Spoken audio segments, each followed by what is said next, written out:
Hello, everyone, and welcome to over 200 registrants, including 130 from organizations and 70 climate citizens activists. My name is Todd Fernandez with Climate Crisis Policy, and I'll be your host. Today, we're discussing plans to organize civil society to pass major climate legislation in 2021. As the Arctic melts and the animal species go extinct, nothing could be more urgent. This is a follow-up to our last Zoom when we had scientists from Project Drawdown discuss the sectors of greenhouse gases and solutions. We had lawyers from the Sabin Center for Climate Change Law at Columbia who are drafting model laws on the solutions.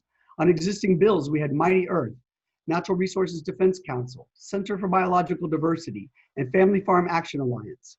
And we had the Center for Earth Ethics calling us to policy action as an ethical imperative. We also had Adam Zipkin from Senator Booker's office, who was very excited about the prospects of passing major climate legislation in the Senate next year via a budget reconciliation process if need be. Over 300 people were on that call, and almost 200 said they supported the idea of uniting around a climate bill package and collecting co-sponsors together. So today we pick up on this huge conversation to explore next steps together. This is a serious coordinating task requiring lots of help and leadership, and the folks on this call can do it. We have wonderful leaders and groups already interested. To name a few, we have faith groups well represented, the Unitarian Universalists, Jewish Earth Alliance, Metro NYC Catholic Climate Movement. We have 350 chapters from all over the United States, thank you. Drawdown and Climate Reality NYC, great organizers and friends. The League of Women Voters and Citizens Climate Lobby are also very well represented. Activists with Extinction Rebellion and Rise and Resist are with us. And academia is in the house, Princeton, Columbia, CUNY, Lutheran University of California. As I said, we have 70 plus individuals, a very warm welcome to you, and a coalition of progressive groups in Albany and Paul Tonko's district is already on board and ready to engage post-election. Today's Zoom will be more informal than last time with lots of time for Q&A. Ultimately, we're talking about building legislative power and leading, not following the legislative process. I worked on the LGBT Equality Act and comprehensive immigration reform and was a legislative director for many years, but this moment is unique. I believe the climate movement has the potential to unite a remarkable force, powerful enough to topple the entrenched interests of big oil, big ag, and big pharma. But it requires us to unite like never before, to engage in new emergency organizing, like our house is on fire. The status quo will not bring victory, but if we unite, it's all possible. So our conversation today will focus on building real political power. As I say, the climate crisis touches many movements, coalitions, and there's tremendous citizen passion. I've never seen anything like the potential. They could rewrite the future together. But for that, we need a movement demand. I believe if we create the demand, the people will demand it. But this needs specific and prior agreement before the 2021 legislation session begins. So now we're on a legislative journey. This is the hard part, getting the details on paper and forging agreement among us and bringing everyone into the conversation. To get real buy-in and dedication to the outcome, with people ready to put their bodies on the line, we need to make this effort transparent and inclusive, public-facing and welcoming. No one group can do this alone. And the people deserve to be involved in the strategy and planning to save our planet. This should not be an insider secret or private political affair led by elected officials, if for no other reason than strategically that will not work and has not worked so far. Big picture, we need to set the goals for actions that will actually stop greenhouse gas pollution and reverse the trajectory in time. We need to get started on the transition, which will take years. We are literally in a race against the clock. Fortunately, we are building on amazing work that already developed. So now we just have to unite, and that's what this call is all about. For today's agenda, we have great presenters on two important bills who are both leaders in the policy world of this movement. Then we'll discuss how to create a climate bill package and process for bill review. Then we'll get mechanical, talking about congressional district organizing and conclude with roles and next steps. Each section will have about 20 minutes with lots of Q&A in the second and third sections. The question portion will be online, so please be ready for that. Please include your name, state, group, if any, and short question focused on the section we're discussing. Rachel Goodgal will review and ask the questions, and I'll try to answer, inviting other presenters to chime in. We'll also have polls during each section to gauge response and interest. I wish we could have everyone visible and able to ask their questions live, but with the size of this call, that's not manageable. For those of you who may have to leave early, I'll share now that we'll have this call every 2 weeks on Wednesday at noon for a while as we determine our feasibility of this project. That's July 29th, August 12th, and August 26th. And core team meetings, that's all of you who agree to be on the core team, will be on Monday nights at 7 p.m. on the first and third Mondays of the month. We'll go over this again later, but please reach out to me if you're interested in lead organizing and fill out the form online. All right, let's get started. First up, we have Rick Jacobson with the Environmental Investigation Agency, who will be leading a discussion on a critical bill to protect the forests of the world by stopping the import to the United States of goods created from illegally deforested lands. What could be more exciting?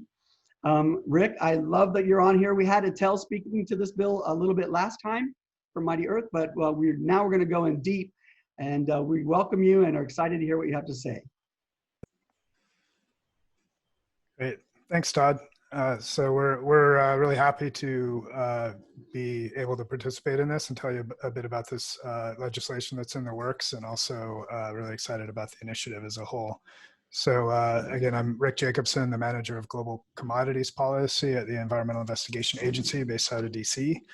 And I'm just going to give a little bit of background about the problem of deforestation and why it matters, and situate the U.S. within that problem, and then tell you a bit about this piece of legislation that's being worked on.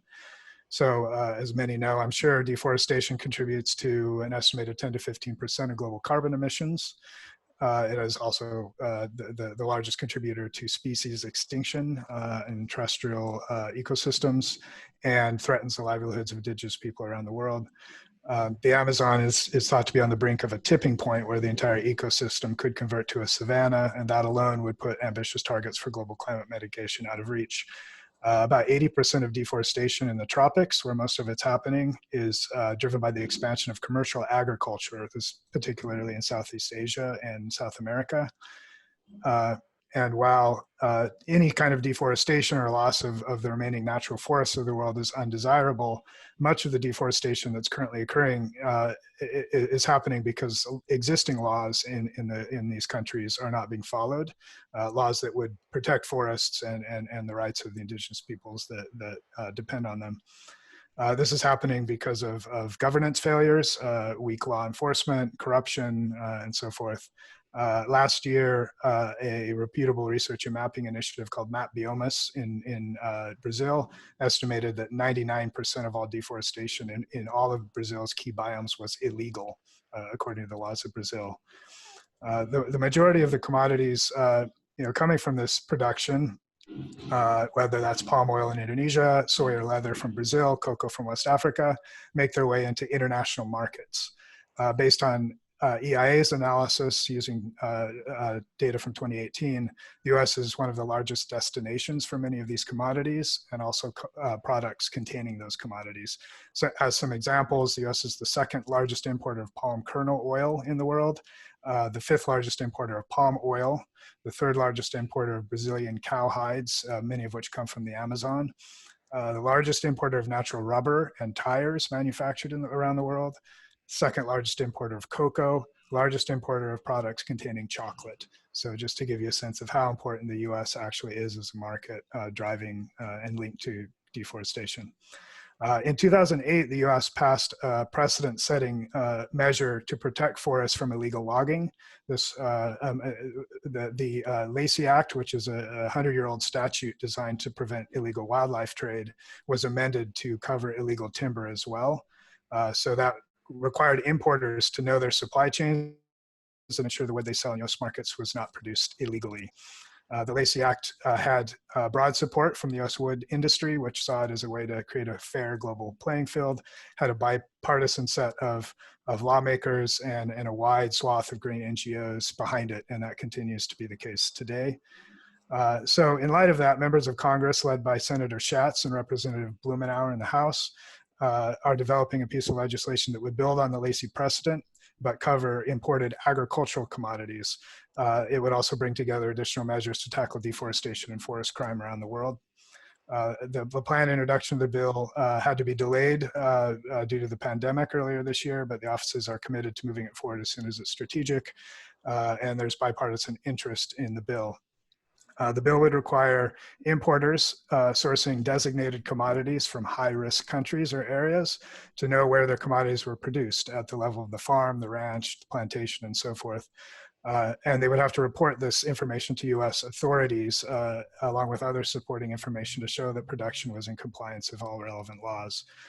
As with the Lacey Act, the import of commodities produced on illegally deforested land would be prohibited. The bill would also establish a preference for zero deforestation supply chains for U.S. government purchasing for public procurement.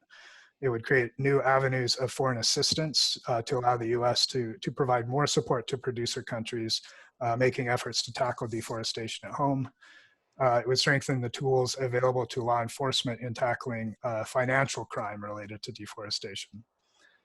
So we think, taken together, not only will this bill, create a kind of seismic change in efforts to tackle governance, poor governance, and how that's linked to deforestation around the world, but it would also significantly contribute to efforts by a number of rights and environmental organizations to ensure that U.S. supply chains are free of deforestation more broadly, of labor abuses such as child labor, forced labor, of land grabbing and violations of the rights of indigenous people, and so forth. So that's, in the time allotted to me, that's a lot of information and a very quick overview.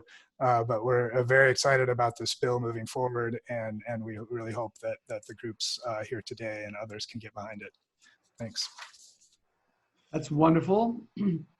Thank you so much, Rick. That was quick and very exciting. It's so nice to see that we're putting pen to paper and we're going to solve these problems. All right, next up we have Jim Walsh from Food and Water Watch. Food and Water Watch is, a quick question before we go on to Jim. We're being asked for the bill number and name. If you could repeat that, please. It's not been filed yet, so we'll deal with that later. We'll be getting much more information on all these bills, and in the next meeting that we'll have of this, that we'll be diving in specifically to all the bills that we're discussing as a potential part of the process, and we'll send out more information once we have the link. But in our summary of the bills that we're discussing, we'll have all that material, and Rick's going to send us a summary of that bill when he has it ready. And as I say, it's not filed, so there's no bill numbers. Hi, Rachel. Welcome. I can't see you, but I hear you. Okay, so next up, I was saying we have Jim Walsh from Food and Water Watch, Food and Water Action, and I feel Food and Water has been my sort of home community since I've joined the climate movement. We worked together on the Off Fossil Fuels Act, and Santosh and Eric and all the New York team are like family to me. And so I couldn't be happier that Jim is here to talk about the Ban Fracking Act. Jim, welcome, and please take it away. Thank you so much, Todd, for pulling this together and all of your great work over the years and working to address these really important issues. I'm going to put mine on slideshow here. And can everybody see that? Yes.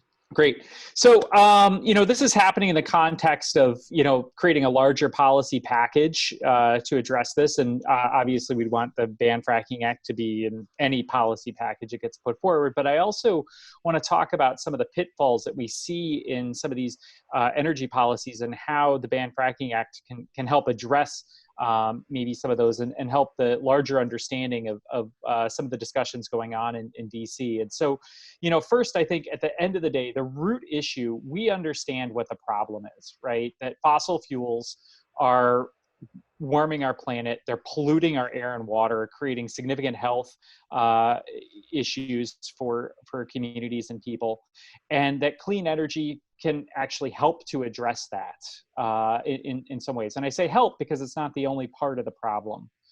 But what we need in addressing this problem is for the United States to lead the way in this.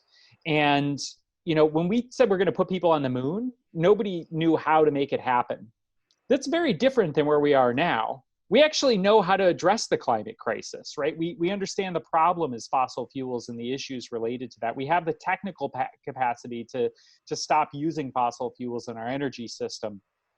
And what we really lack is a political will. And while that is changing, that needs to change. And so I'm glad to see these conversations are happening about how do we change that political will? How do we build the political power to move these issues forward?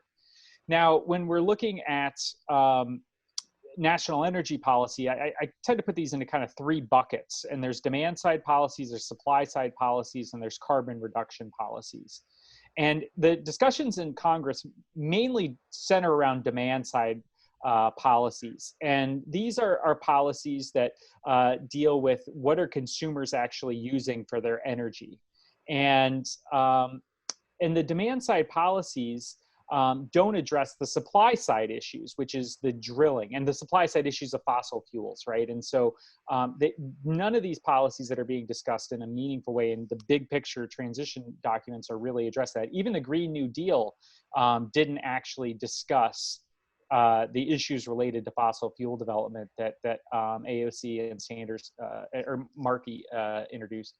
And so I think that in looking at these, it's very important that we actually look at the supply side policies, because these demand side policies really essentially work to use terms like carbon neutral, net zero, and otherwise to count CO2 to essentially count CO2 emissions and hope that addresses our supply side issues of fossil fuels, or maybe just pretend like those problems don't even exist with the supply of fossil fuels in the equation.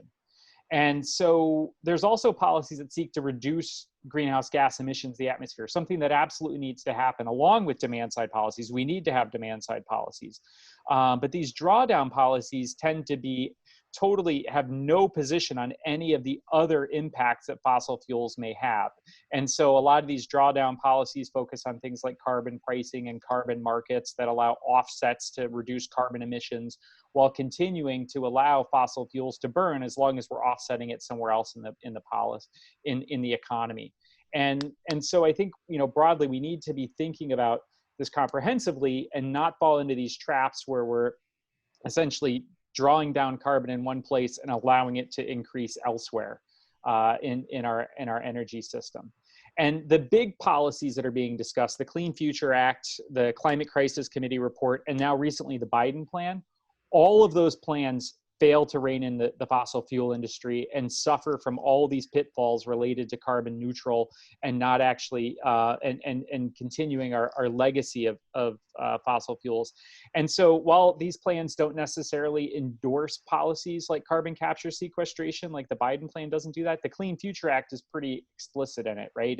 And so these carbon capture policies are actually can exacerbate particulate pollution. We can have a whole nother discussion about the problems with carbon capture sequestration and what goes on with that, but I don't have time to do that, so I won't. But generally speaking, there's a number of issues related to these sorts of things that will move us towards carbon capture sequestration, nuclear, biofuels, and the promotion of factory farming, because these factory farms are actually looking to capitalize on their waste stream and to make money on selling the methane that's generated from these factory farms into our energy system and continuing our legacy of fossil fuel development.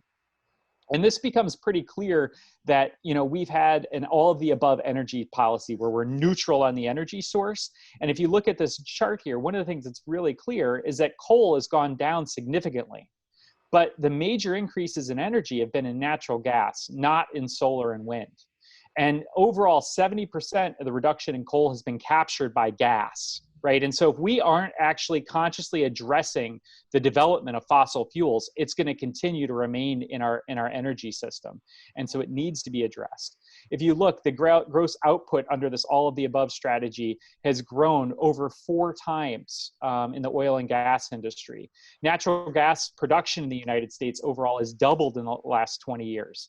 And we also have reached the point where in 2016, we started being a net exporter of gas, where we used to be a net importer of gas. So all this excess gas isn't even going to serve U.S. needs, right? It's going to serve the profit interest of the fossil fuel industry, who needs to have profits or ever expanding industry in order to actually continue to make profits, because they borrow money to frack wells, and those investors need to be paid back, or their business model falls apart because they're not going to be able to get more debt in order to drill more wells. And so that fits and looks at the next step for the oil and gas industry. They are feeling they know the economics are not on their side. We're seeing that clean energy is actually dropping in price and becoming more affordable than fossil energy. They are seeing Governor Cuomo standing up and stopping pipelines and power plants, and the same with Governor Murphy. And so they're promoting and endorsing this net zero vision of energy, where we're looking at the power plant now, the Dockshammer, and I know I pronounced that wrong, but somebody on the call will I'm sure correct me, where they're promoting that their plant will actually help New York by expanding gas infrastructure, we're going to help New York meet their greenhouse gas goals and meet net zero. They're pushing for bailouts because of the financial issues they're in, because of their broken business model. They're pushing for exports and petrochemicals and to get more into transportation fuels as opposed to using electricity in these areas. And so the industry is continuing, even with the transition of our electric system, is continuing to set up this pathway that they will continue to be in existence, even if we stop burning fossil fuels for our electricity. And so that's why the Ban Fracking Act is really important and needs to be included in that. So this is really an important marker for clean energy. And this is introduced in February by Senator Sanders and Representative Ocasio-Cortez. Right now it has 20 co-sponsors in the House and Senate. And why is this important? I'm going to skip this slide because I think everybody on this call understands that fracking is bad, and we can have a whole nother call about that if people want to discuss why if they think we should really continue fracking. But what this bill does, most importantly, is it prohibits federal agencies from issuing permits for new fracking infrastructure. And it also addresses the development of plastics by stopping new ethane cracker plants from being developed. It stops the exports by stopping the export of the construction of new export terminals to push gas out of the country. And so it addresses this issue of the supply side development of gas replacing coal and crowding out clean energy and directly competing with clean energy for our energy future by actually putting an end to that infrastructure as part of our national energy policy. Before the full ban goes into effect, the legislation is written to stop fracking wells from being built within 2,500 feet of schools or other inhabited structures, and it actually stops production at wells that are within that range in February 2021. It also establishes a multi-agency stakeholder committee to actually put together recommendations and plans for how we can actually help to ensure that there's a just transition for the communities and workers that are connected to the oil and gas industry. And then January 21st, 2025, it would actually enact a full ban on fracking and prohibit the practice nationwide in the country.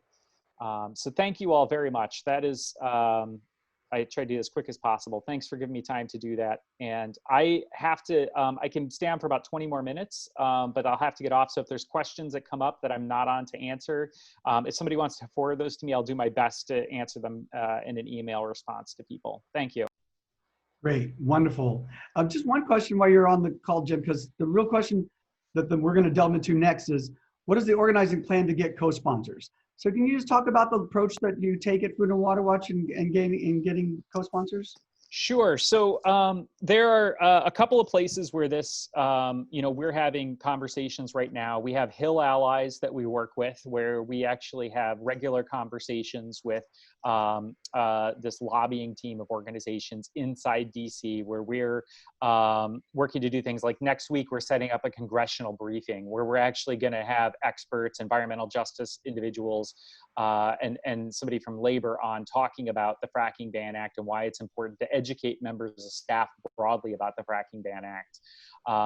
And in that group of people is also working to support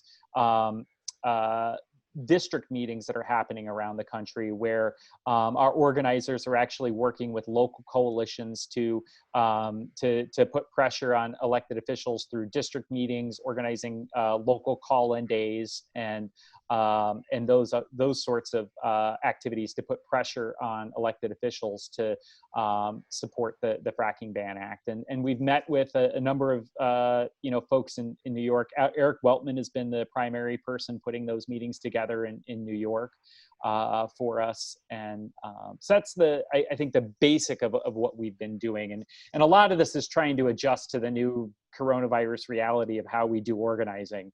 But that's generally the approach that we're taking with this. Great, wonderful. Rick, since you're with us still, is there any insight you can share about the organizing plans to seek co-sponsors for the forestry protection bill?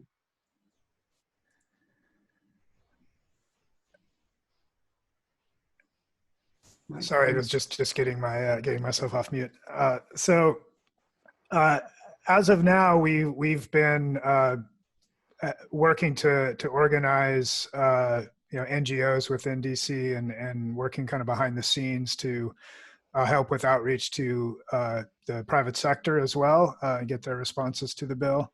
So there's been quite a lot of discussion behind the scenes and also within Congress. There is some potential for bipartisan support already, and one senator has already expressed his interest in the bill specifically on the GOP side. So, for now, it's been a bit ad hoc and kind of hurry up and wait, because the bill hasn't been introduced yet.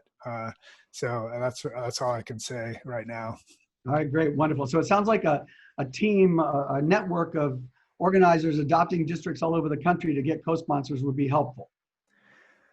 I think that would be fantastic. It's exactly what we're going to need, to move this forward ultimately in Congress. Mm-hmm. Great, wonderful. Okay, so that concludes that first section of our conversation. And I'm going to go to screen share again. I can do all these things and talk at the same time. And go to present mode. And we're going to move on to the next section of our conversation, which is where things start to get interesting. I wish I could see everyone. There's 146 of us on the call, which is wonderful. So this is a journey we're about to embark down. I'll just read off some of the ideas. So the first stage really in all of this is to educate ourselves and to read the bills and read the policy digest, the Climate Crisis Policy Digest. And just to reiterate what that digest is, we collected over 130, 140 reports, bills, existing laws that have passed, and we had a team of people reading them all, excerpting the specific policy ideas, and then we organized them all under the Project Drawdown Top 100 Greenhouse Gas Solutions list. And then we cross-referenced all the proposals from the various groups that had the same idea. And the reason we did this is because we wanted to show our common ground, to show the shared desires and the expertise of our vast environmental community as to what we need to do so that we could all start to work together and then see across sectors, from transportation to food and ag to energy, that people who are expert in one field could look at their field and make sure that's complete, but also study the others so that we could start to collaborate across the sectors. So the first stage of this journey is really about education, and it's getting into the nitty-gritty. We're trying to bring the legislative process to the people, to all the smart people in this movement. So we'll be studying the bills, reviewing the bills, and most importantly, figuring out what's missing from the solutions. Then we propose to get us started, a starter bill package. And this is a tactic really to get us all on the same wavelength as best as we can with existing bills that have already gone through a vigorous vetting process of those individual constituencies and movements. And we'll go into that list longer, but it's really about uniting those segments of the movement and adopting what the plastics community wants to do and what the ban fracking community wants to do and what the forestry and ag, what those communities of activists have struggled to figure out what they want. They put it on paper. They've gotten hundreds of groups to agree. So it seems like a reasonable place to start to try to put together a package. In terms of criteria for a package, I've been thinking about this a lot, and this is a discussion that we're going to be having, but a few of the ideas are broad coalition support, which we have on a lot of these bills, that it be recommendation from the Sabin Center's exhaustive treatise, legal pathways to deep decarbonization in the United States. It's fascinating. Or that it be recommendations from Project Drawdown, that it be included in the policy recommendations of the digest, and that it have greenhouse gas reductions.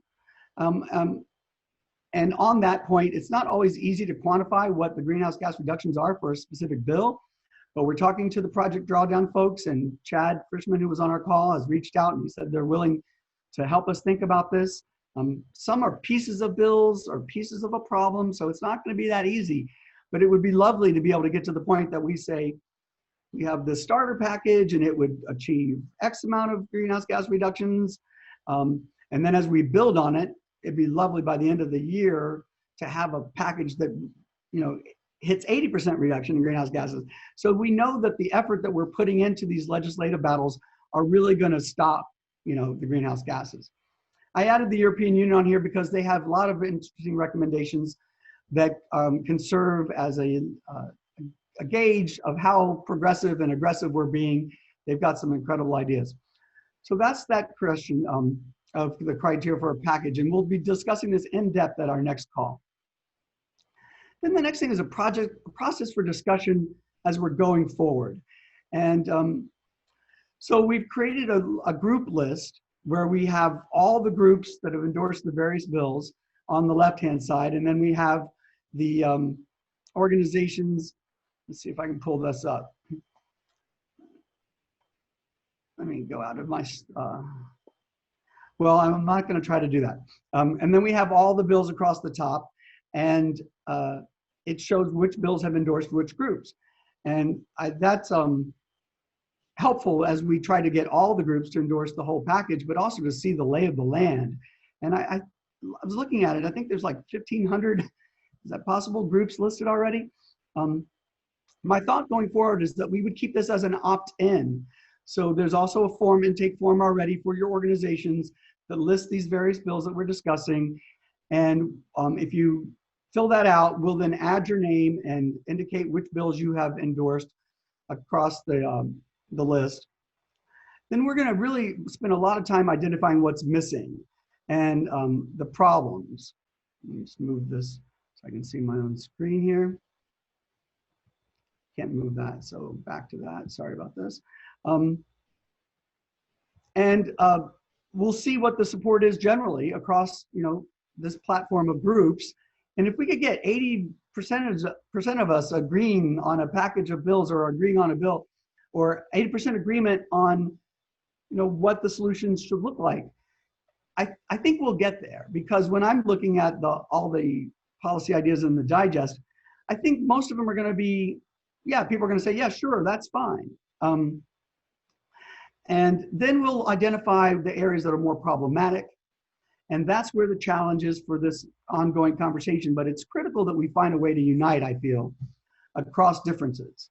And knowing that legislation is not the end game, the first draft of a bill is not the end game, really. It's the beginning. And some of these bills have 20, 25, 30, some have 80, as many as 80 co-sponsors, but most of them are in the 20-something range.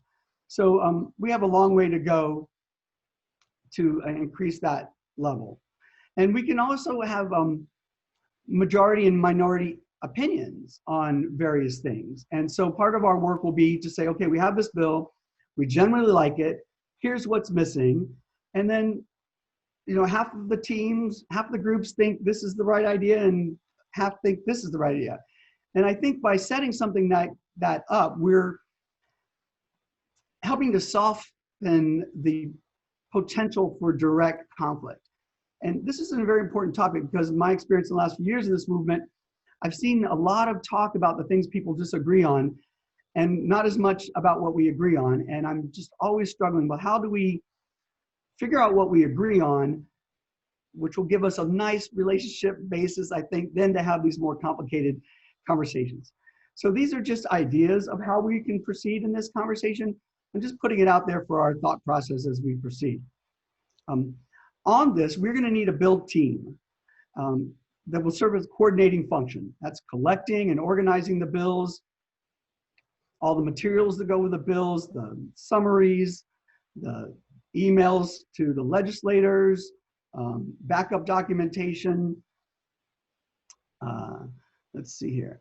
And the focus of that team will be on facilitating the discussion, not making policy decisions. Some people are lobbying on various issues and volunteering. If I want to work on this and I want to stop that.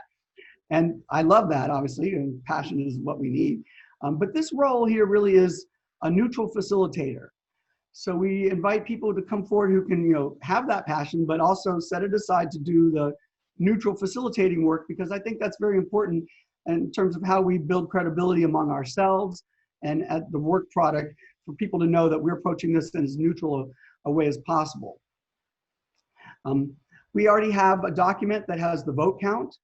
I don't know what happens if I click this, if it'll take us to it. Here's the vote count page, which I can't seem to move up. But anyway, it has all the legislators listed on the left, and then it has the bills across the top, and we show which congressperson has adopted which bill or and sponsored which bill. And that is a very important tool, obviously, because it will help us identify the targets to go after for all the other bills, and it will start to show us where our loyal fans are, our supporters are, and it'll help us get organized for the district by district campaign. Now my thing is stuck here. Here we go. Let's see if I can bring it up, because I can't see my own slides. There we go.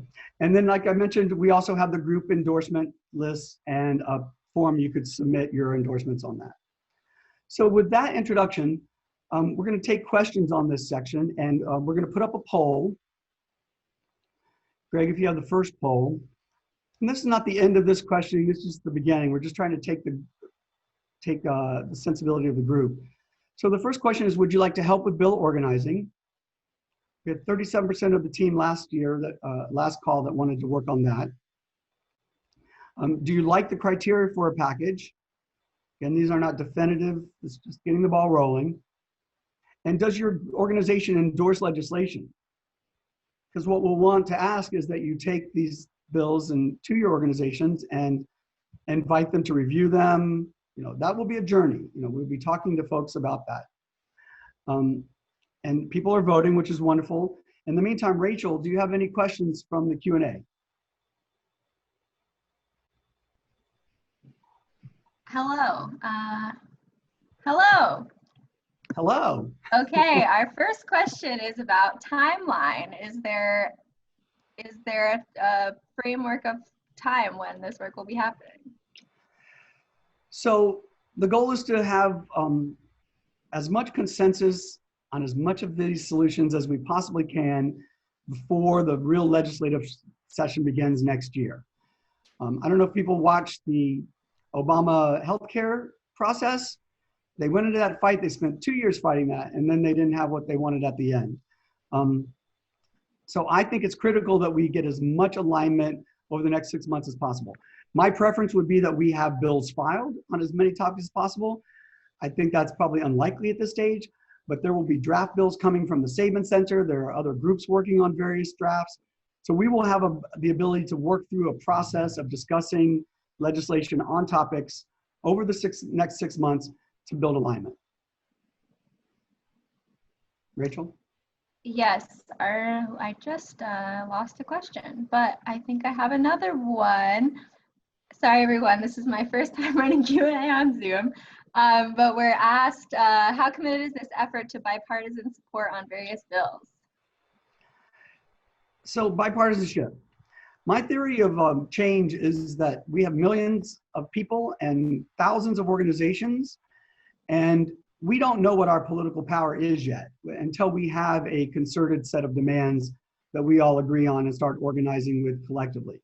I never start counting the votes and pontificating about who will support what from the outset. I think that's puts the challenge in the order of organizing in reverse. You start with what is the solution? And then what does that look like in legislation? And then how many people agree with that? We build that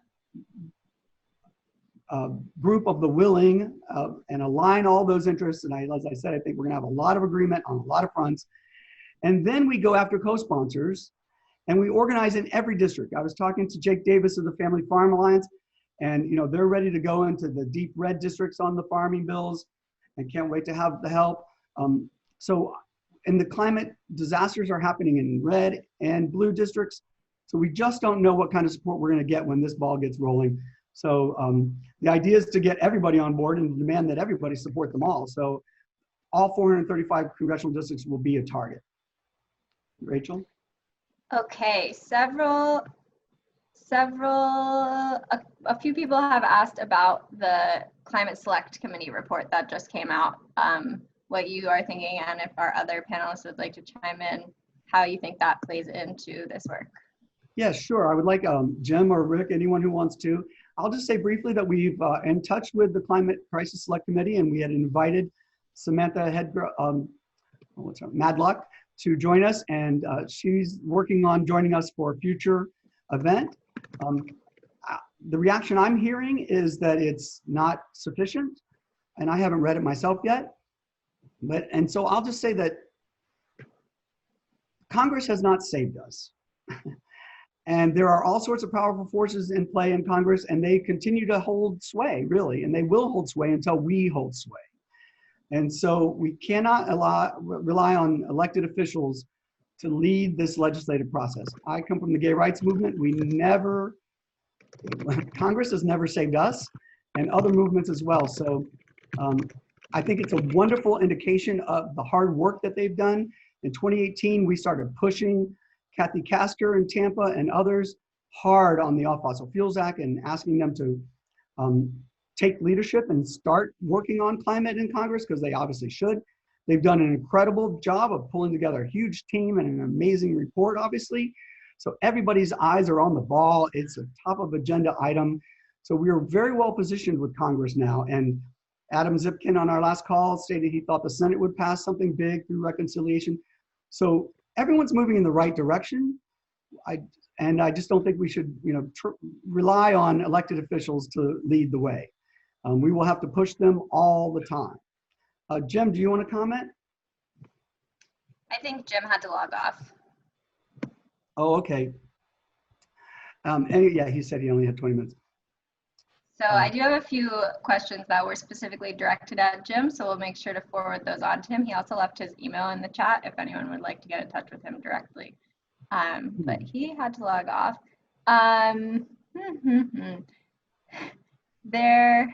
Okay, I'm going to try to combine a couple of these questions about, there are questions about how to get involved in helping pass bills that regulate reduction of greenhouse gas, ensure everyone has clean water, and other environmental necessities as well as greenhouse gases. And there's a mention of key pieces of legislation already in progress. Might we also select a few of them for immediate action and attention? I think that's all very relevant. Combination question. Well, that's what we're trying to do. Select from the bills that are in motion that have large support and use those as a starting point for building this effort. With respect to the scope, we're trying to stay as close as we can to the Project Drawdown's greenhouse gas analysis, and that's what we've done in the digest. But that doesn't preclude the WE Act. There's an environmental justice bill, climate justice bill, that also addresses those kinds of things of local water production, things like that. So we can always look and figure this out. Keep in mind that we might have 50 or 100 bills that tackle all the various greenhouse gas problems. The Saban Center has bills that they're drafting and coming out regularly. One is like a bill for municipalities to allow charging stations from streetlight poles. Who would ever think of such a thing? So there are so many pieces to this that I think we're going to have a lot to work on. And it's going to be a lot to get our minds around as well. I'm not sure if I'm answering all these questions perfectly, but we're trying. It's just the beginning too. There's a clarification question asking about the Climate Select report versus the DNC plan that are separate. Would anyone like to comment on the relationship? Well, you know, obviously the DNC, so people are working on the DNC platform, trying to get as many great ideas in it as possible. Biden and Bernie have joined forces on a platform. This is all wonderful, wonderful news, obviously. So all the forces are moving in the right direction. But the devil is really in the details on all of this, right? How fast are we going to make the changes of scale? And Jim was already saying he thought everything he was seeing in draft legislation and what we've seen, the Clean Futures Act and other bills, they don't look aggressive yet. So it's all pieces of the pie, and we'll keep our eye on all those, of course, as we're figuring out what should be the solutions. Then we'll compare it to those other bills, and it's a journey to see what's missing and what we need to collectively push for in terms of additional changes. I think this is the journey we're on. You know, it's sort of exciting that we have all these pieces to work with, because 2 years ago we didn't have any of this. Corinna, I see you're on the call and in our list. Is anything in this section that, and I know you can't stay long, is there anything on this that you'd like to comment about so far? And if not on what we've discussed, if you'd like to say anything further about the faith organizing, we're going to be talking about that in the next section. As I mentioned, lots of faith groups are already interested. So the trick becomes to who can lead that effort and what kind of coordination can we get moving on that front? But none of that's to put you on the spot on those issues. I'm just glad you're here again and welcome you to say a few words if you'd like at this time. All right.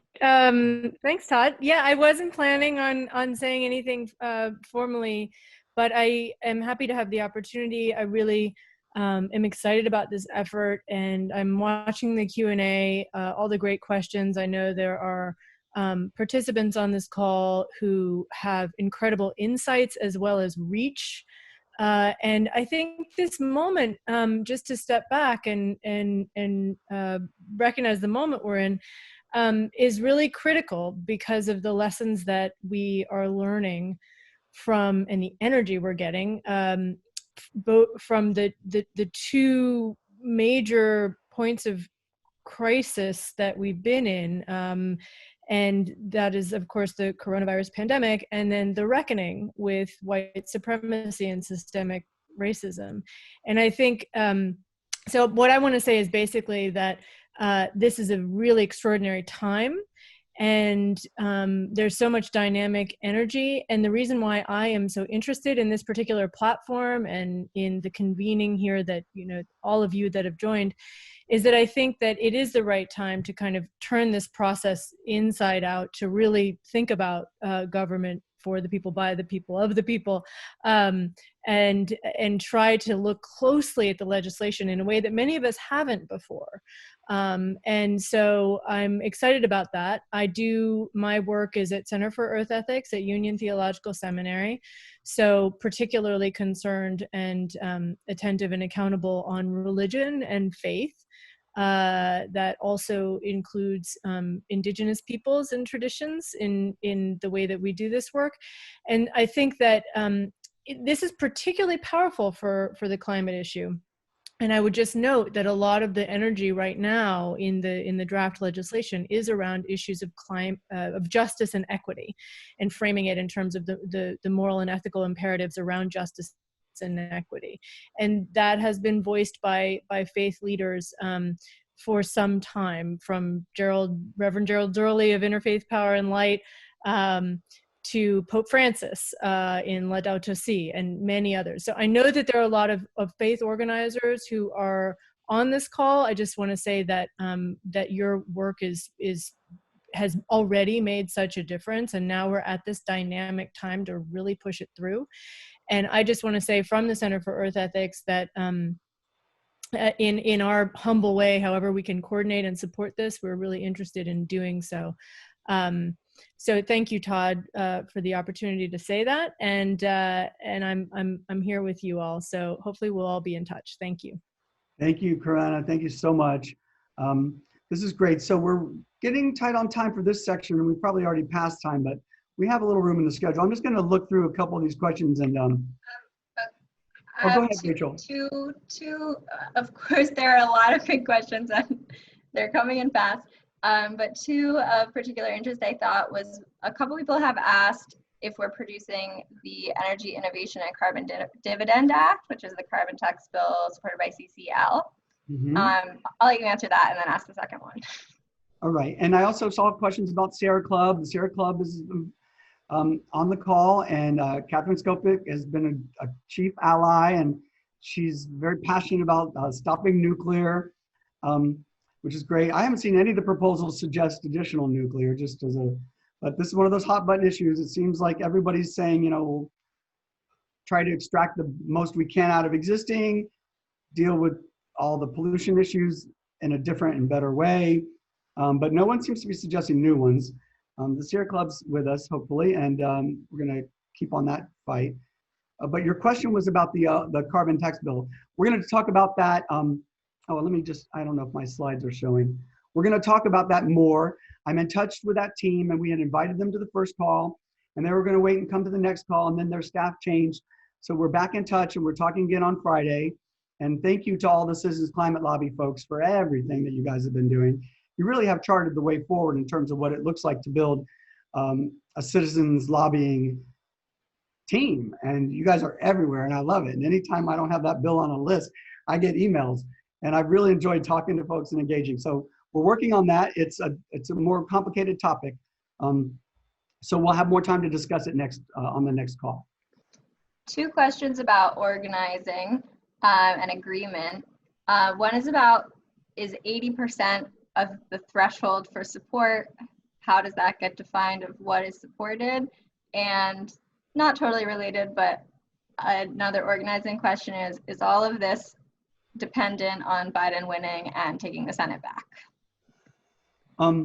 So the 80%, I was struggling to read my own notes or on the 80%. What I was trying to say is that I think we will find that we have agreement on 80% of the solutions and 80% of what we all want to do.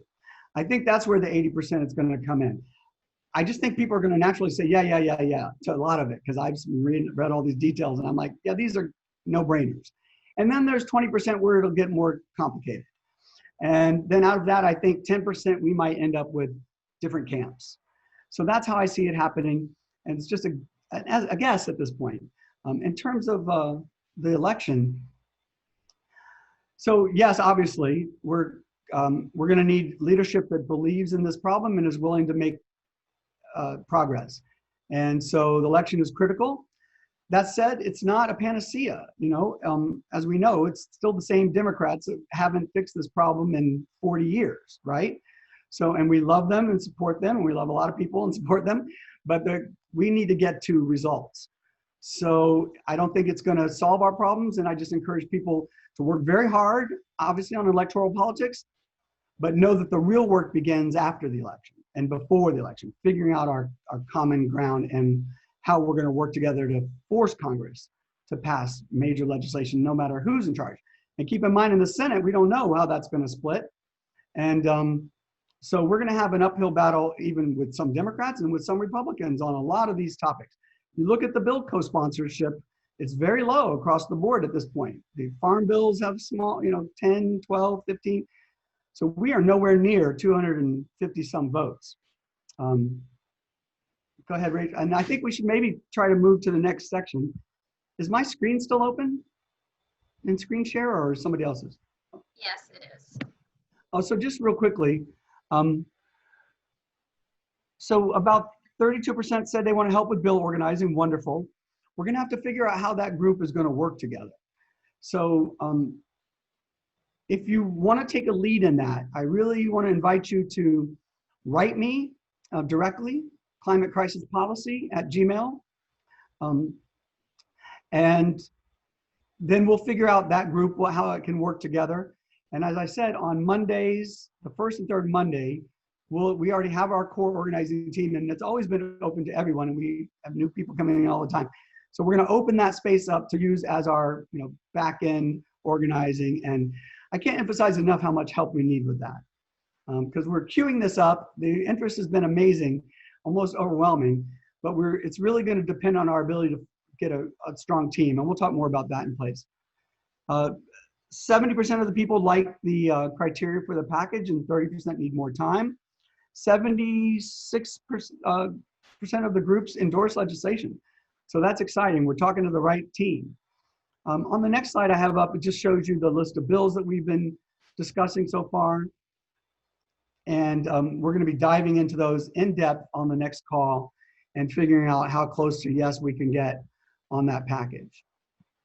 So we're going to turn to the next segment, and then we'll just continue this Q&A process, and we'll go back to these questions, and we're going to keep the Q&A, and we'll review it, and we'll summarize it, and we'll make sure we get everybody's questions in there. We'll try to come up with a Q&A and answer. So the next thing I wanted to talk about is the idea of district organizing. And this is a mechanical thing compared to the policy and the discussion, obviously, which is going to be a fascinating journey. This is much more mechanical. The idea really is to have an organization or individual or both and multiple parties adopt each of the 435 congressional districts. So we know who is point and working to get co-sponsor, get that particular elected official to co-sponsor this package, this growing, evolving package. And so this is really to have a ground game that's ready to move whenever the bills start to move by next year, where we already have relationships established. We have many coalitions in every district already set up. It's very decentralized, so that we're not going to be centrally controlling any of this. Everyone in their district will be running their own district game, and that's very important. We need groups and individuals, I said, to select a district and organize others within the district. And Rachel's going to talk a little bit more about this. And we have an intake form that has gone out, and we'll send it out repeatedly, and it provides an opportunity for you to identify or adopt a particular district. And it also has intake information on the bill criteria and opportunity for additional input there. We've gotten about a dozen responses already. And so there are about 12 districts that are already people ready to take, including, as I mentioned, Paul Tonko, who's the head of the Energy and Commerce Committee and working on the Clean Futures Act. So there's a whole progressive coalition up there adopting that district. And Rachel's going to talk a little bit more about this, because we've been through this journey with the All Fossil Fuels Act, and she was the coordinator of this whole effort. Rachel, take it away. Hello, everyone, and I apologize that we're going to get behind on questions during this section. I'll look at questions. But just a little bit about the Adopt a District concept. So this was a concept that we used back in 2018. We were working specifically on the Off Fossil Fuels Act, which was a bill to transition to 100% renewable energy. It also had some electric vehicles provisions, and it had really central climate justice components, a council to decide appropriations for, that was specifically designed to include representatives from disadvantaged groups and really center environmental justice in the transition. So anyway, that's just very brief on the bill, but we were working on this in 2018. And basically what we did was at the time, we had about 45 individuals working on it, and everyone just picked a district, ideally, or a constituent, but since our group happens to be based in New York and a lot of the New York representatives were already sponsors, some people chose where they're from or where they have family. And it was basically just, they took on that congressperson and really created a relationship with that congressperson, really more their legislative director than the actual congressperson, but calling the office, talking to the legislative director, following up on emails, really pressuring them. And a lot of this was very successful. People really got co-sponsors for the OP Act. It was really exciting. And I and a few other people helped guide the adopters by just sharing materials, getting them started, scripts for how to call the office, how to talk to the legislative director, what the bill was about, et cetera, et cetera.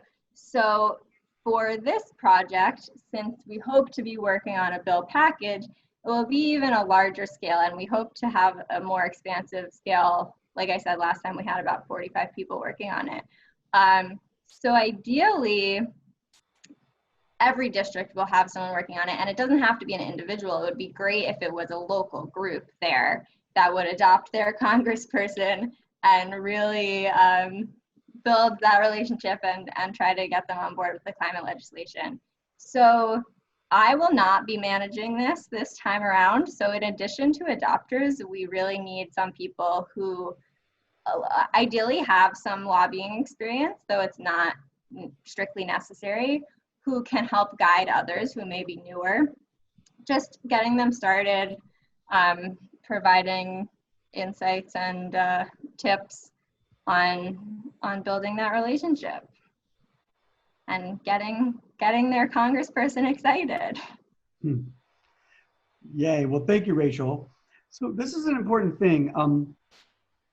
It's logistic, as you can tell, and we have all these amazing organizers on this call. And so this will really be the test of the level of interest and commitment, and because it all comes down to boots on the ground and what we can do in each district. So I would just welcome everyone. If somebody could post maybe in the Q&A or somewhere the link to the intake form. I guess the chat's not active, so where Greg would we has put already that? posted that. Thank you, Greg. So I see Mary is offering Iowa District 2. Yay. And someone asked, why are we focusing on 435 congressional districts and not Senate districts, Senate states? And my opinion on this is just because it's easier to have a smaller district and make a relationship with your representative, but that doesn't mean we shouldn't be focusing on senators. And if there are people who want to organize around your senator, that's great. That would be so welcome. Yeah, absolutely. And once you organize by congressional district, obviously those congressional districts could work together to go after the Senate, senators in the state. There's some other questions I noticed. I'm not sure I'm getting all the questions right because I'm reading and listening and talking. People asked about the Poor People's Campaign, and just want to point everyone to the Policy Digest again. Please go there and look at the environmental justice section. We have the NAACP, We Act, Poor People's Campaign, a whole list of environmental justice policy proposal platforms for the climate issue. And they've all been cross-referenced and included. And the Climate Justice Alliance provided some of that information. So you'll see that all those ideas are there.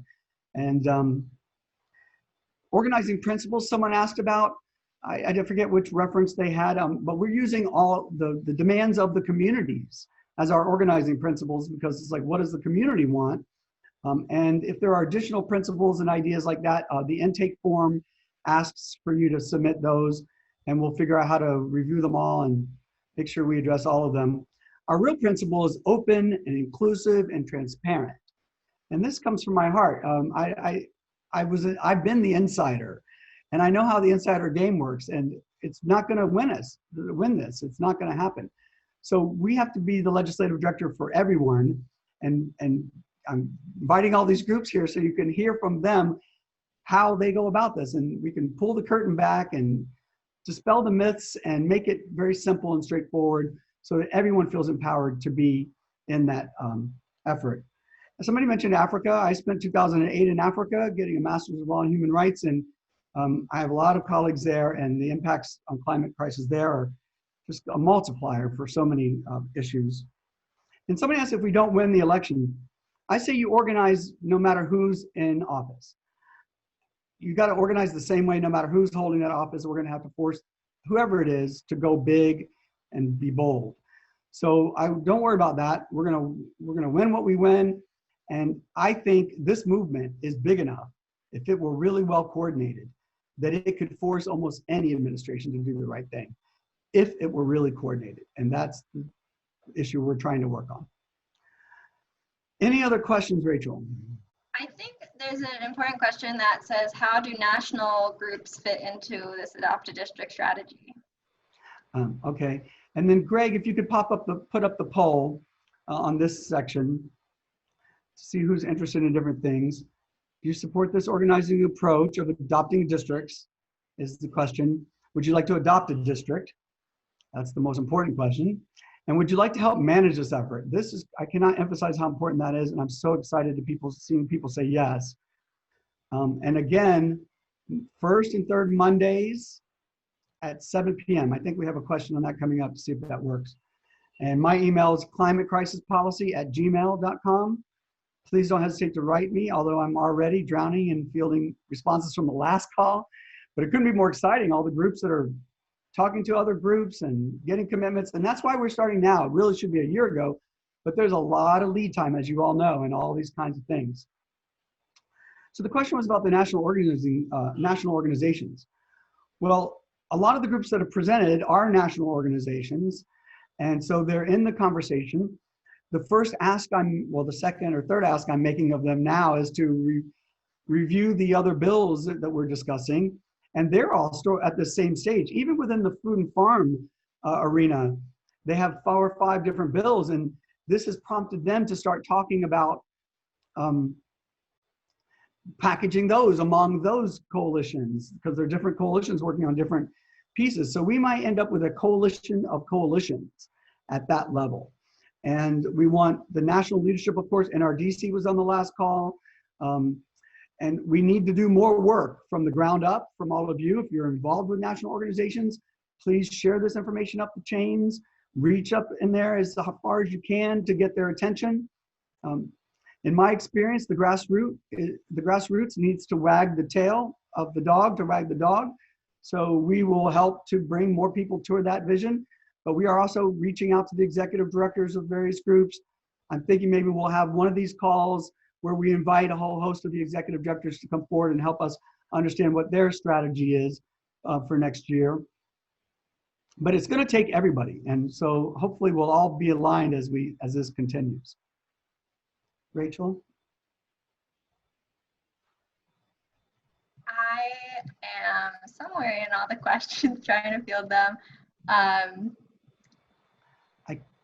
I don't have anything at this moment. That's fine. That's fine. That's great. So about, let's see here. I have a line over. I can't read it. So about 42% want to help adopt a district. I don't have total numbers on that. And people, 58 maybe later, which is great. We're starting out and we build from there. 11% want to help manage this effort. I'm talking to you now. Please email me. I want to talk to you because this is a daunting undertaking. And I led the fight for the Equality Act. I worked on immigration reform for the gay community, but that's where I really saw the power of coalition building. New York Immigration Coalition has 36 staff members, 200 groups from the U.S. Conference of Catholic Bishops and through the ACLU to all the way down to Make the Road. That movement, which represents a small minority of people who are not in the United States legally, managed to get a bill through the Senate with amnesty for 10 million people. And that's because of the way they structured their coalition organizing. And that's just a fraction of the interest that the climate movement has. So that's why I believe we have great potential, but we do need to get more formally organized. I forget where I was, but please reach out if you want to help manage, and you're all very welcome. We have a fun team. We have good meetings. It's fun. All right, so let's see. I think we'll move forward to the last slide. And please fill out that form. I don't see where that form is for people to fill out. I don't know where that went. Do you know where that is, Rachel? It's in the chat under Adopt a District intake form. Greg, correct me if I'm wrong, but that form is for signing up for a bunch of different options. So there's like questions about whether you want to be involved in helping create the bill package, et cetera. And then a little bit lower down, there's do you want to be involved in adopting a district? So just You can leave questions blank, just fill out the ones that you're interested in. Right. So that intake form covers the adopted district, it covers managing this the program generally, and it covers the bill criteria. So everyone, please take a look at that form. Can you put that in the Q&A section as well, so everyone who's there can see it? I don't know if I can ask a question, ask the panelist, but Or somebody else, maybe? Oh, I see what you mean. We as presenters can't ask questions. It's So, in the chat and everyone can see it, Todd. oh, wonderful. Okay, everyone can see the chat. Great. So let's see. The last slide is really about our next steps. And so I've been emphasizing this all along, so I don't know that I'll need to reiterate too much, but we're looking for group leads, individual leads. We want to build this core team. I'm happy to be committed to keeping that effort going over the next couple months, and we're going to have, but I really am looking for more folks to step up. So also, if you could designate a point person from your group as the liaison, that would be very helpful for communication flow. We're probably going to want specialty teams focused on the universities, academia, scientists, lawyers, and faith groups. And so any of you who fit into one of those categories that would like to help coordinate those groups, please also reach out. We need leaders. I know there's so many leaders, and when all the leaders start leading together is when we're going to start to have a semblance of real political power. Marketing and education, we'll definitely embark on this at some point. And so we want to sell the package and sell the solutions. So we'll have memes and we'll package the climate bill package and have tools, things to recruit more people into the fold and to share. But on a bigger scale on that, beyond our own individual capacity or even at the coalition builds, we're going to try to enlist the public, the marketing industry in this effort. And we have a couple people on our team who work in that arena. The media industry has already stepped up with Climate Journalism Review, and they're coordinating among themselves a much more aggressive attention to the climate effort. And that's wonderful. That was a piece that was missing, and we spent a lot of time pressuring different groups to do that. And Extinction Rebellion and I organized the New York Times protest. So that helped with the media. But there's a whole world of marketing professionals in industry, and they're owned by a conglomerate or an oligarchy. So almost all the firms are owned by a handful of firms, and they already have pro bono initiatives on the Sustainable Development Goals and some climate initiatives. So once we have something for them to sell, the package of demands, then we will be able to engage them, I think, and say, help us sell this. And the idea is to sell the solutions as a whole to the public at large, so that they're ready to support our lead vanguard efforts. And the lay of the land will be ripe for this kind of action. And I think it's very important that you bring the public along. We had to do this with marriage equality. We did this with gay rights. Immigration went a long journey on that fight, as you know. And so we'll be working on that. And if people are interested specifically in that, please let us know. That issue is not on there because that's just, it's in the works. Outreach will always be a component of this, and people are already doing it. I'm getting emails forwarded. They shared it with this one and this one, and that's wonderful. So please always feel empowered to do that outreach to other coalitions and movements. Just start the conversation, let them know what's going on, and we'll start drawing more people into it. And our next call will be Wednesday at noon. We've been organizing almost weekly since 2018, nonstop, our team has on different things. So this is a big decision to continue, but the response has been so positive and wonderful that we have no choice. We're going forward. And so every 2 weeks, Wednesday at noon. Oh, Greg, can you toss up the poll there about availability on these things? And so, yeah, we just have a question. Does Wednesday at noon work? Seems to be working. Everyone's already here, and you were here last time, seems like most of you. And then again, if you're interested in joining the core team, does that Monday at 7 p.m. work for you? And hallelujah, it seems to be a great time for everyone. So again, the core team is Mondays, the first and third Monday of the month, which means our next call is this coming Monday, July 20th. And so that's wonderful. It's perfect timing because that'll be in between this one and the next one. And we'll see how much solidification we're able to achieve. And hopefully we'll be getting at that point. We're saying we got this group involved, and then we got 15 or 30 districts adopted. We've got 10 leaders that are going to handle X, Y, and Z.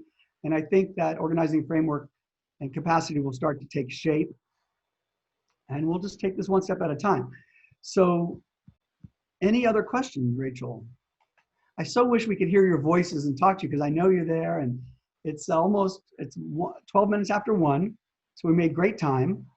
Let's see, anyone else want to add in questions? You can just say what you're excited about doing so everyone can see it. There is an interesting question about are there any bills that are low-hanging fruit that could be attacked this summer and fall before the election? I don't think that there are any bills that are going to pass this Congress. And I don't see any low-hanging fruit, because the plastics bill has close to 80 sponsors, but all the other bills are in the low teens, really, or 10, 20. So no, I don't believe so. And I don't think there's really the energy in the Congress to do that. So that's all right, though, because we really are talking about building capacity to pass legislation. And it's a long way from 80 even sponsors to 250 sponsors. So we have quite the journey ahead of us. And that's why spending 6 months organizing ourselves, getting the lay of the land, getting consensus on policy demands, that will, I think that will prepare us to be in a position to have hope of passing something important next year. But now that we have everyone's eye on the ball of passing major legislation next year, that in and of itself is huge progress from where we started in 2018. And so there's reason for hope. And I'm always cautious about these kinds of things, but I feel it. And, but I also see the lift ahead, which is substantial in terms of our alignment.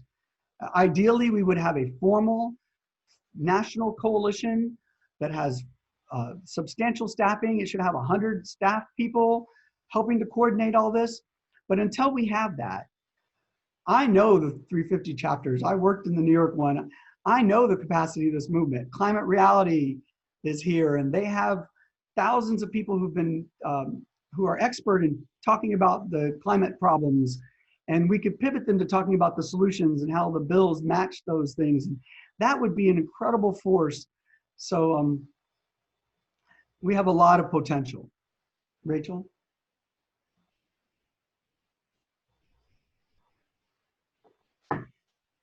Somebody missed half the call and wants to re-listen. Yeah, we'll have the video of this. And if you go to YouTube, Climate Crisis Policy on YouTube is where we'll post the videos. And the last webinar is there as well. Chad is on in case you want to talk to him. Oh, Chad, welcome. All right, Chad, we're going to invite you to say a few words. This is Chad Frischman from Project Drawdown, who was on our headliner on the last call, explaining the whole scope of the solutions across sectors, which is very important because a lot of folks are focused on one small piece of this pie, and we don't even know if that small piece will fix, how much it will fix.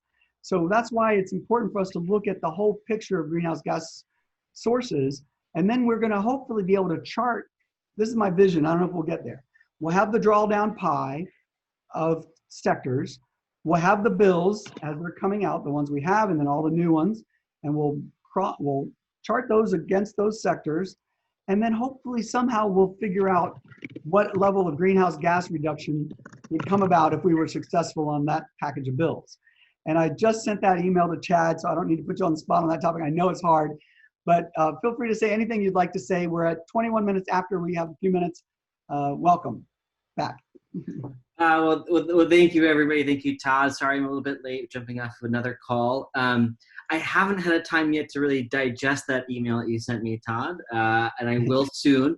However, after I leave this call, I'm heading off on a much-deserved 2-week vacation, so I'll be back in August. All right, little break for me, but really excited about everything that's happening with this initiative. I'm really excited to see how the drawdown system of solutions can be applied in the U.S. context, particularly how we can see those policy initiatives and legislative initiatives that we can help advocate for and link to specific types of solutions within these sectors and across how they all intersect. Because we know, as I mentioned the last time I was on this call, all of these solutions are part of a system. They're all working together. It's a system of systems that we have to address at multiple scales. And so this kind of grassroots movement that's taking shape, bringing together academia, scientists, lawyers, faith leaders, etc., across the spaces to bring different stakeholders to really look at what can we do at different scales is really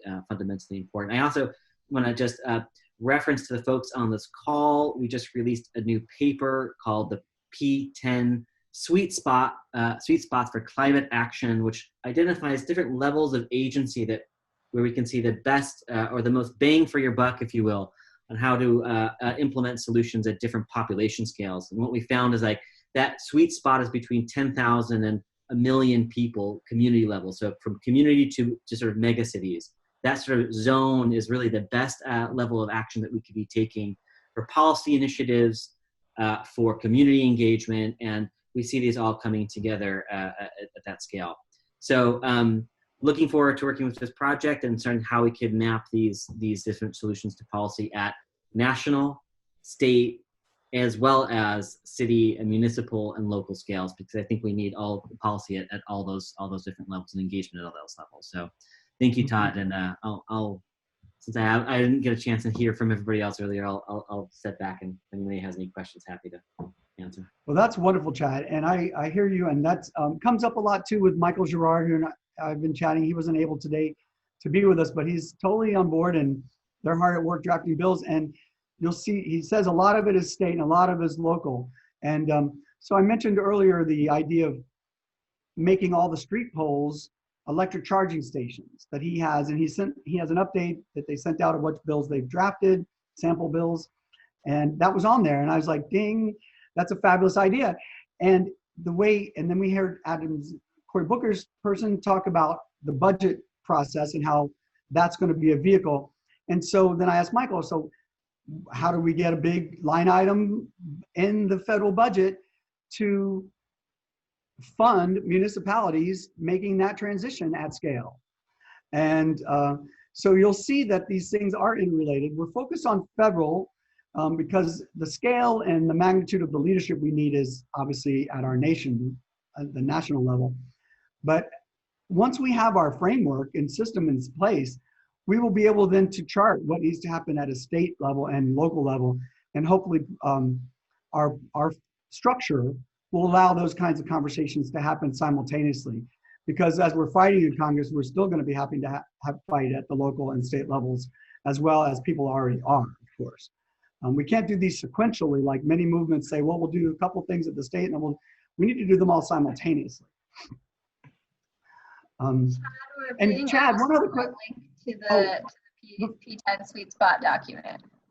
Sorry, say that one more time. We're being asked where to find the P10 sweet spot document. I will post a link. Let me see. It's Thank you. P10.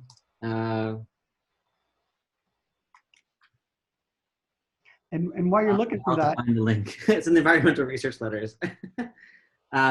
But just to follow up with what you were saying, Todd, I think you're absolutely right. We need leadership at the federal scale, and that is going to permeate across different scales as well. But we need leadership across the board, just as you said. Everything is interrelated, and we can see when states are leading, like in California, like in Washington, in New York, in various states across the country taking leadership roles. It's actually becoming models for the rest of the country, and the federal government can take an even more substantive role if we can get Congress more activated to take on these bills. So we need all of these scales, just as you say, but leadership at the top level, that federal scale, is incredibly important, particularly in this country. and I will. You had another Chad, question, but I want. Can I ask you one more question? And I know this is a tough one I asked you last time. It's nice that the environmental community is involved, but if this were a war, every community would be involved. And it's, you know, and so my hope is that the lawyers will get involved. And that's why I asked Michael Jarr last call, how do we get the lawyers involved? He says, well, the American Bar Association won't, but individual lawyers will. And the academic, the universities. And we were talking about having campus-wide teaching early in January, where we get, you know, as many universities as possible to promote a campus-wide teaching on the solutions and the bills that match the solutions. So we really bring all the students up to speed on this. And so my question for you is about the scientists. And it's really because, like the lawyers, you guys have a great credibility, you have remarkable relationships, you have status. And when you speak to legislators or when you start to organize and when you bring your colleagues into the legislative arena, it will be a very powerful piece of the puzzle in terms of building the critical mass we need. So I know this is a tricky question. You don't have to answer today, but I'm just going to keep asking. How do you think we'll be able to get scientists writ large involved in the policy fight? I think that's a good question. I don't remember how I deviated from the answer there last time, and I wish I remembered how I. That's all right. You bunted on it. But what I would say is, look, I think every legislator needs a climate dream team, right? So each climate legislator needs to have a group of people who are engaged in the climate space, who inclusive of not just one, but maybe a few scientists, lawyers, a business, sustainable people who understand corporate sustainability and how to engage corporations in the climate space across multiple different stakeholder groups. They need dream teams coming together around climate, advising, here's how we address climate solutions across these different spaces. So I don't think that scientists, I mean, quite frankly, I don't think that scientists are equipped always to be on the front line of advising legislators on their own on how to enact policy. Most scientists don't have expertise or experience in policy making and what is required for that. However, being part of a team, which includes folks who are, specialists in climate policy, climate legislation, climate law, that lawyers that are engaged in the climate space, as well as climate scientists, as well, and other types of scientists outside of just the climate arena who are working in transportation systems and energy systems and in food systems. We need agricultural scientists on that dream team. And when you get that dream team coming together, working for each legislator, identifying how climate solutions are relevant to their constituencies and really helping them understand the issue, supporting them in the kind of legislation that's required. I think that's how you get scientists engaged, is not putting the onus on them to be the expert on everything, but instead then part of a group. And imagine that. Imagine if every legislator, every policymaker had a dream team of focusing on climate issues and ushering in this new way of doing business. That's going to work. That's how we get everybody to help influencing, by understanding all the different pieces, not just relying on one or the other. Yeah. And scientists will welcome that. That's how you get scientists involved, really, because then it's not just all on them to kind of come up with the science and the data behind everything. They're part of a system in themselves, so they need to be part. They need to have others helping with their expertise, I think, as well. Well, that's a wonderful answer, because this is the dream team. Welcome to the dream team. And you're here, and the faiths are here, and the lawyers are here. We're all here, and we're going to figure out how to bring all of our communities together. It's 1:30, and I'll just end with, somebody asked about the timing. And what panicked me when I first started reading everyone's websites in the environmental movement was the timeline. And I usually show the carbon clock. There are a few carbon clocks these days. They're ticking away. And so we are in a race against time to save our planet from unbelievable ecological destruction. If there ever was a moment for us to rise to a new level of unity and spend 20% of our effort and our time making sure we're working with others, I think now is that moment. And history will look back because this is so clearly queued up. And they will say, how did we work together?